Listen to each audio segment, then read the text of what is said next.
Waves band machine එකට දාන ඉදි කට්ට මොකක්ද කියලා අමතක වුණාද? අන්න ඒ අමතක වෙන කට්ටියට තමයි මේ වීඩියෝ එක. ඔයා ගාව වේස් බෑන්ඩ් මැෂින් එකක් තියෙනවා නම් ඔයාගේ වේස් බෑන්ඩ් මැෂින් එකට දාන්න ඕනේ UO 113 ඉදි කටුව. ඔයා පාවිච්චි කරන ඉදි කටුවේ සයිස් එක මොකක්ද කියන එක නම් තීරණය කරන්න වෙන්නේ ඔයාටම තමයි. ඔයා මහන මැටීරියල් එකට අදාළව ඝනකම හෝ සිහින් ඉදි කටුවක් ඔයාට මිලදී ගන්න පුළුවන්. ඒ වගේම හොඳින් මතක තබා ගත යුතු කාරණාවක් තියෙනවා.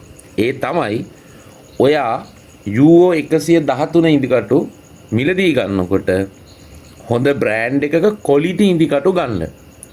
මහන්න ගියාම ඇති වෙන ප්‍රශ්න, ඒ කියන්නේ ස්ලිප් වෙනවා, නූල් කැඩෙනවා, ඔය වගේ ප්‍රශ්න නැති කරගන්න පුළුවන් ඔයා හොඳ ඉදි කටුවක් පාවිච්චි කරනවා නම්.